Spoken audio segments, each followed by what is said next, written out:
Ouais, c'est bien, hein. Tout est parti, mon pote. Pendant plusieurs jours, Jeff remarquait ce faon sans défense errant au bord de la forêt.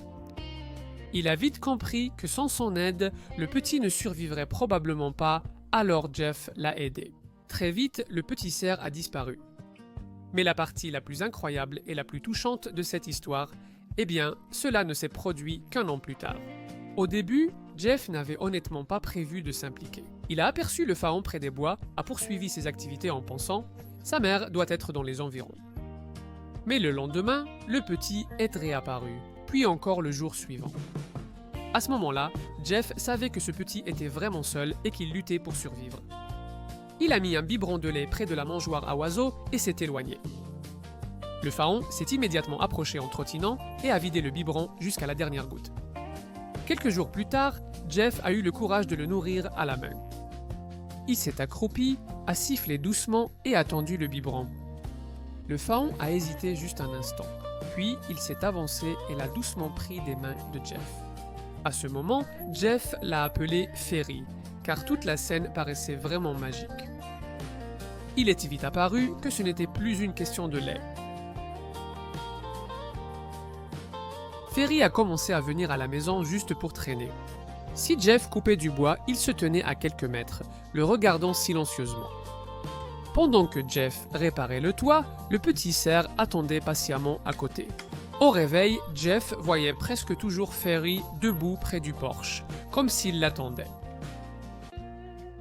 Un jour, j'ai laissé la porte ouverte, Jeff aussi, et on a soudain entendu de petits sabots claquer dans la cuisine. Il a ri et a dit « Tu es sûr de toi, Ferry ?» Ce n'est pas très poli d'entrer comme ça, mais Jeff n'a jamais oublié que la vraie maison de Ferry était toujours la forêt. Cela peut sembler étrange, mais il ne venait plus pour manger, mais pour l'amour et l'affection. Puis un jour, Ferry est arrivé avec des amis et tout a changé. Jeff espérait que Ferry devienne autonome, alors il l'emmenait souvent loin dans la forêt, hors des sentiers de chasse. Il suivait Jeff avec confiance, tel un chien fidèle, et a appris à reconnaître champignons, feuilles et herbes. Chaque jour, il ressemblait davantage à un cerf sauvage. Puis, un après-midi, Ferry a rencontré une biche adulte avec 2 faons et les a amenés directement dans le jardin de Jeff. Mais la biche a tout de suite vu Ferry comme rival et tenté de la chasser. Jeff a décidé d'aider discrètement en donnant un peu plus de nourriture à Ferry, montrant ainsi aux autres les avantages d'être avec elle. Bientôt, le petit troupeau s'est réuni chaque matin, mais dès la première neige, il a disparu. Peu importe combien Jeff sifflait, il n'obtenait que le silence. Mais la tristesse n'a pas duré. Au printemps, une fée adulte est sortie de la brume et a aussitôt frotté son museau contre le coude de Jeff, comme si elle n'était jamais partie.